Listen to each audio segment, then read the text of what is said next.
We're already here at the end.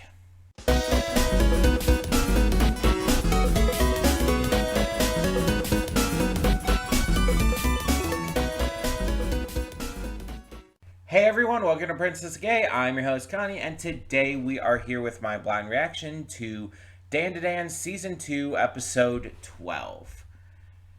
It's not really surprising that we're at the end. It's just disappointing. And I don't know how this last episode is going to go, but I'm going to make a statement here that I don't know if is controversial or not. This season was not on the level of season 1. I'm not saying it was bad by any means. It was really good, but season 1 was better. And the reason for this, and I've talked about this before, like with previous reactions and stuff, was the length of the stuff with Evil Eye. I've said it before, I'll say it again, it was too damn long. Starting in the last season and continuing this season, for most of this season, we had, the stuff with the worm and the Keto clan and the the Evil Eye stuff and everything, and that was the vast majority of this season. And honestly, like, even though I liked a lot of it, quite a bit, I don't think Dan Se2 works as well when it's dragged out like that. Dan Se2's, like, arcs work better in short bursts. You have a short burst of an arc, like a few episodes, and then you go back to some slice of life stuff for a little, then another arc. That's what made Dan Se2 so great with season 1. But when you have so many episodes that are dedicated to, the high supernatural action stuff, the very intense emotional stuff and everything, it just kind of wears you out, in my opinion. It slows the series down to a crawl and makes it feel very boring, for lack of a better word. It's not like really actually boring. I don't think a show like this could be, but you know what I mean. It just feels monotonous and hard to sit through sometimes when you know you're just going to be continuing off of the same story for, like 8 episodes of a series or a season that's only 12 episodes long. And it's like, yeah, we did go back to the school and stuff. We did do some of the slice of life stuff. But pretty much all of the slice of life stuff in this season also involved, like, the continuation of everything from before. With Evil Eye and everything. The effects that came from that. And how it affected the other characters and the house and whatnot. And don't get me wrong. It makes sense, like, story-wise, for there to be a lot of fallout from this. Because of Evil Eye being so powerful and needing to be taken care of. But I've always said that the best parts of Dan Se2 are the more slice-of-lifey parts. And when you're, like, forcing in, like, the fallout and everything from the Evil Eye stuff into that, instead of just letting us enjoy the slice of lifey stuff, it feels like you're taking away the best part of this series for the sake of, just continuing to force this storyline in. And again, I want to make it very clear, I still really enjoyed this season. I still loved it. It's still fantastic. But it does take away a bit for me to pace it the way that they did. I just feel like this series doesn't work as well in that kind of pacing. For me, at least. Like, the more frantic energy is part of what made it so good for me in season one. And maybe it was just the arc itself. I'll fully acknowledge that. Maybe just this arc, just I felt specifically should have been shorter.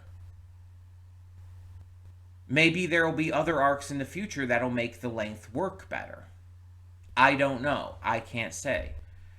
But, like, the funny thing is, this basically second arc, I know it's like more like the third or whatever, but this basically second arc of the season, with Kinta and the Kaiju and everything, is so drastically better. Because you can already tell that this is more than likely not going to have a cliffhanger ending like season one did. And you can already tell that, like, the pacing of this is just better. It's not wasting our time. It's frantically moving forward. And again, I want to make very clear, if you like how the pacing of the Evil Eye stuff and everything was, that's fine. That's just my opinion, my subjective viewpoint on it. But yeah, it's like, it is something that has been, or has made season two just notably weaker for me. Even if Kinta's arrival and inclusion and everything did bump it back up quite a bit, because Kinta's fucking amazing. It's just like the pacing really did bring me out of it a bit. And I'm going to make complaints about this show when I think there are complaints to be made. I'm not going to just glaze a show constantly and not acknowledge its faults, in my opinion. It's the same thing with season 1 and episode 9, I believe it was. I didn't like episode 9. I thought it was bad, even. Compared to the rest of the show, at least.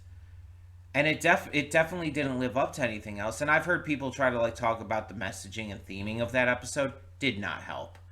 It's still not a good episode, in my opinion.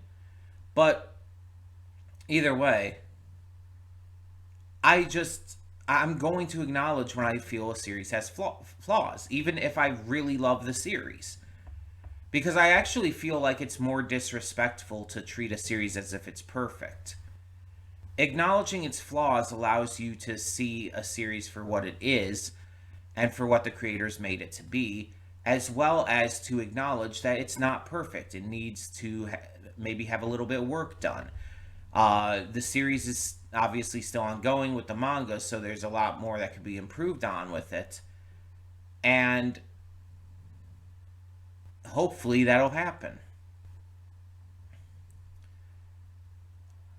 I mean, it wouldn't be the first time that a series has started off like having some flaws and getting better and better as it went on. So let's hope that that happens. And if it does have longer paced arcs like this in the future, I hope that they at least make it work better. Because pacing can really take you out of a series.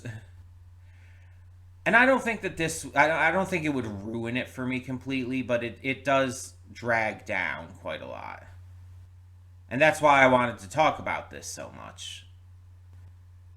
But yeah, let's actually talk about what happened on last episode. So, we fought the Kaiju, not able to actually defeat it, and so everybody ended up congregating back at Seiko's house, and are now, thanks to Okarune's quick thinking, using the nano machines in the house, that the house was recreated from, to turn into a giant mech that's also a Buddha, because of Momo. And Kinta, being the mech expert, is going to clearly utilize it to fight the Kaiju. So this is going to be a lot of fun. Kaiju versus mech. This is like Ultraman versus whatever kaiju is in Ultraman. I don't think I've actually seen an Ultraman thing. At least not in its entirety. But yeah, I'm excited for this ending nonetheless because, like I said, this arc has been great, and I just don't. It doesn't feel like it's gonna have a cliffhanger ending. I think we're gonna finish off this arc with this episode. So let's get to it and see what we have in store. Hold up just a sec. Before you click that link down in the description below to get to today's video, I want to remind you of all the awesome content we have both on this channel and the Princess of Gaming channel. Let's check it out.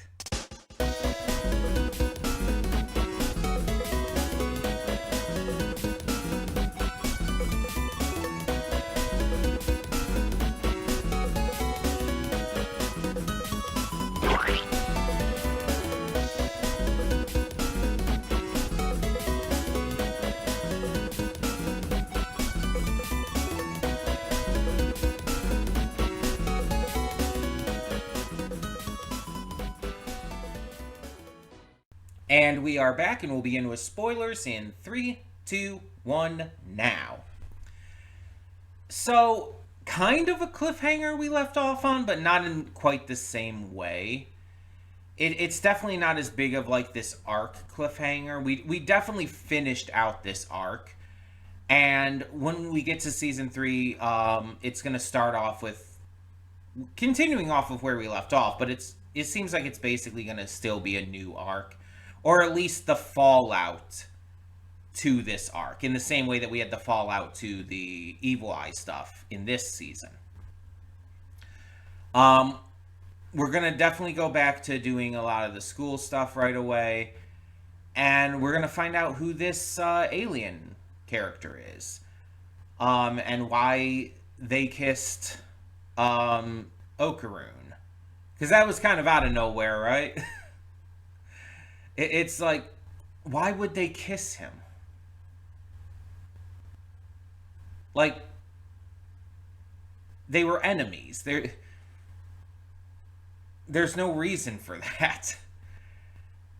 I don't understand the point.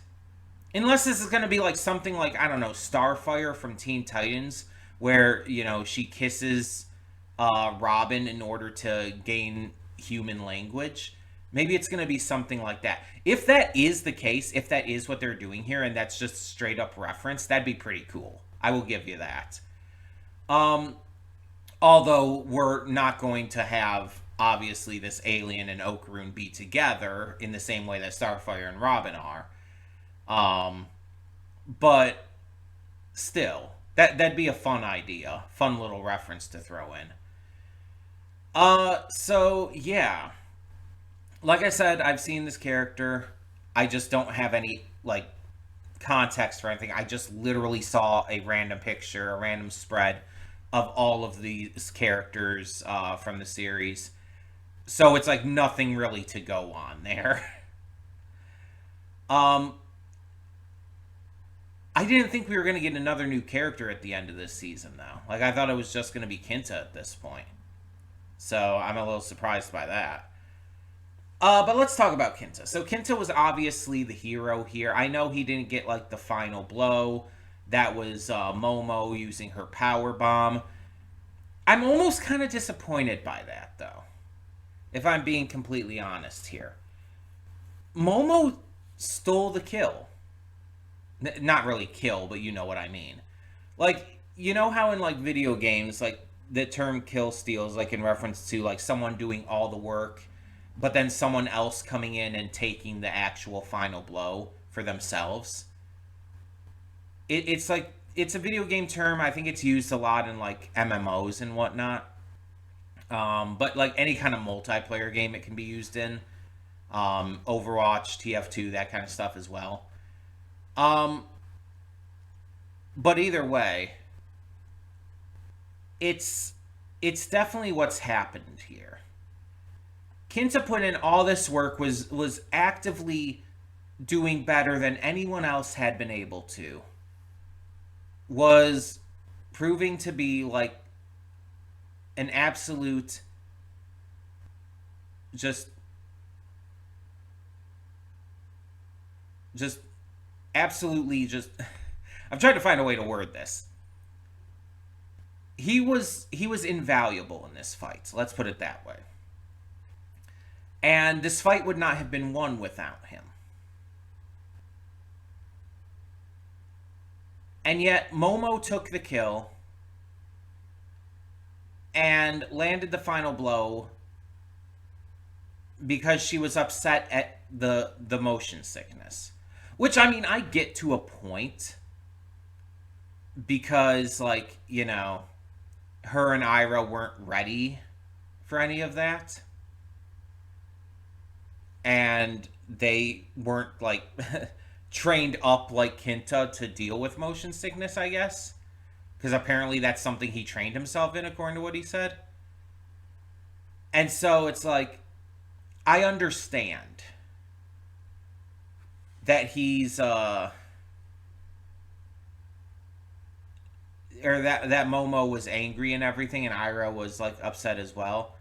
But it's like, yeah, Momo absolutely stole that kill with an assist from Ira and everything. But Kinta really should have gotten the win there.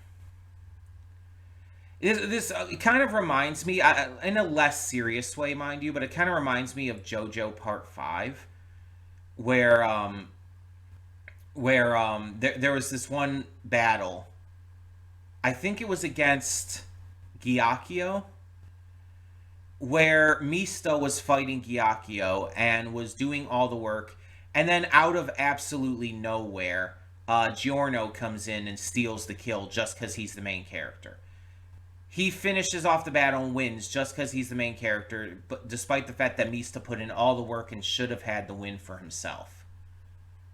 And it's not the only time that Giorno did that in Golden Wind in JoJo Part 5, but it's the most notable one that comes to mind. It's just like, I don't like it when a show, or anything really, has the main character have to get the win over like a supporting cast member, even though the supporting cast member is the one who put in all the work to get the win. Unless that character gives the win to the main character, like says like, oh, you finish this off or something, I don't like that, because it's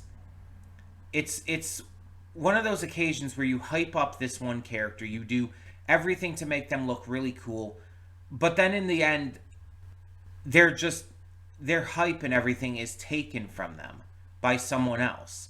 By someone who's already the main character of the series, who already gets all the hype and attention and focus. And I also didn't like it because of Kinta's character.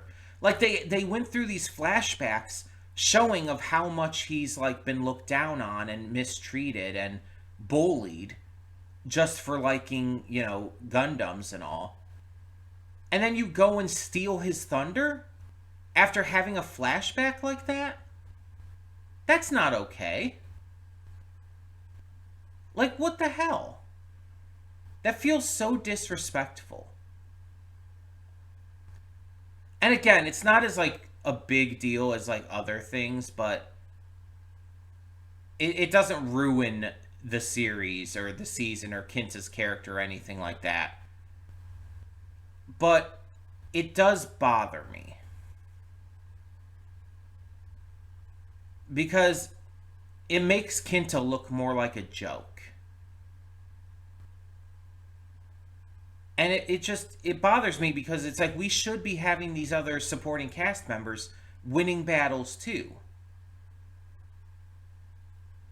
Like, I'll give you an example from season 1. Even though she didn't technically win the battle, she finished off the entire situation, and she got her chance to shine in the end. Ira with Acro Silky. Again, she didn't technically finish the battle. Technically, Acro Silky finished herself. But Ira got the last word. Ira got the last moment. The moment of her hugging Acro Silky and telling her she'll never forget her as Acro Silky fades into oblivion is the best part of that entire episode. And that's like a 10 out of 10 episode. That's like one of the best episodes of the show, if not the best still. But Ira gets the last word. It's not Momo, it's not Okarun, it's Ira. And again, it's not a fight exactly, but still, it's close enough where you get the example I'm giving here. She gets the last say in that fight. She gets the last say in that entire thing. Here, Kinta is just overshadowed in the end. He doesn't get the last say. As much as he did, and as like important and integral as he was in this battle, Momo gets the last word. And I just feel disappointed by that. And yes, I'll fully admit that part of it is because I like Kinta so much already. Because I connect with Kinta and relate to him and understand him. I will fully admit that does also lead me to being disappointed here. But remember, I love Momo. Like, Momo's awesome. All of these characters are awesome. That's one of the biggest strengths of this show. All of these characters, main characters, supporting cast, they're all fantastic characters. But when you have a character whose backstory and everything is specifically this one thing, like, you gotta give him a chance to shine. And you gotta give him a win. By not giving him this win, it invalidates him. And so I'm only hoping that in the future he gets more of a win. Like, he actually finishes the battle. One way or the other. Because again, as much as I like Momo and Okarun, I want these other characters to have their flowers as well. And this was just kind of a disappointing end to this.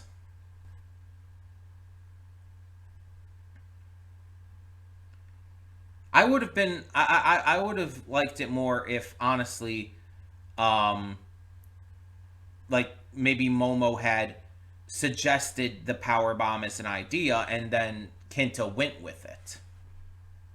And did it himself. That I would have been fine with. I would have no problem with, like, Momo suggesting something. But, like, to actually be the one to finish off this battle is just... I don't like that.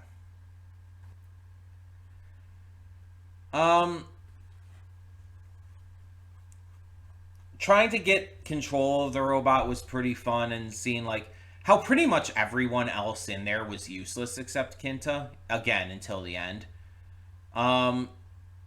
Because it's like they didn't need to be there. Their buttons and controls, like, they weren't going to do anything. They weren't going to do shit. Kinta could have powered the entire thing by himself, because it was, like, basically powered just like the house was, and just the nanomachines in general, by his thoughts. He was controlling the giant robot, the mech. I don't know why mech was escaping me there. But he was controlling the mech entirely by himself. Like, Ira and Momo weren't doing anything until they utilized their powers at the end. They were using their already existing powers to do that. They were not controlling the mech normally. So it also doesn't really count in that way. Kinta could have just handled this on his own, and should have. I really feel like he really should have. But either way, I like that Okarun and Gigi are able to get the Kaiju back to Seiko's house after being chased by everybody, but the people chasing them are, like, passing out one by one. That's really funny. Also, the way he got, like, Evil Eye to turn back into Gigi with the steamed bun was like a fun idea too, because we know Evil Eye likes to eat. We've seen that by this point. He likes food and drink, and especially if it's tasty. But it's like if it's hot, it's going to turn him back to Gigi. So yeah, fun little addition there. um, but yeah, then they find that it was a suit. Like I was thinking, like some kind of like mecha thing itself, like the kaiju ending up being a mecha itself. But no, it was like a zip up suit, which is confusing for a number of reasons, because of its size, its texture, and everything, and it's like its ability to change size in general. That raises a lot of questions, but I guess it's alien tech, so I guess that's all we really need to worry about there. But yeah, this character, um, I had seen before, but in the spread I saw, I think they had yellow hair. It's more greenish here, so that's interesting. I not that it's a big deal, um, but it's like just something I noted because the spread was in color that I saw. I don't know if it was originally in color or if someone colorized it for like posting it to social media. I think it was on Twitter I saw it. But yeah. So I know nothing about this character. I want to make very clear on that. I just knew of their existence before. Because again, it was just a simple color spread. I didn't even know they were an alien. Like, I didn't know that part. So, yeah. Very interested to see more from them when season 3 comes around. Um, I'm thinking it could come out late next year, but it could also wait until like the very beginning of 2027. I hope it's next year, but I mean, we'll have plenty of other stuff to get to until then. We can wait as long as it's like worth the wait and everything. Um, excuse me. But yeah, I will definitely be reacting to season 3 when that eventually comes, and just very excited for more Dan to Dan in the future. But for now, we do need to find something to replace this with on Fridays. Because this is going to need, this is ending, obviously. And so we need something else in this slot. And I thought, like, we have this series where they're trying to find these golden balls. So maybe in that kind of theme, we could do Golden Boy. I mean, gold balls, gold boy. What's the difference, right? Boys have balls. I like I regret saying that, but it's so stupid. I'm so dumb. I I mean, yes, I would say boys do have balls typically. I mean, cis boys at least, not trans boys. But it was so dumb. I tried to have like some level of a clever transition into revealing that, but it wasn't clever. It was dumb. But yeah, Golden Boy. That will be taking over. That is a donation reward for Venom. And I think it's short. I think it's fairly short. I think it's like 6 episodes. It's like one of those OVA series. Um, I know a little bit about Golden Boy because it's older and in general, like it's talked about still every now and again. I know it's a very immature adult series. And you know how I tend to feel about adult animated series that are super immature and childish in their humor and whatnot. Um, we'll see how it goes. I think I might have seen like probably a couple clips randomly here and there throughout the years.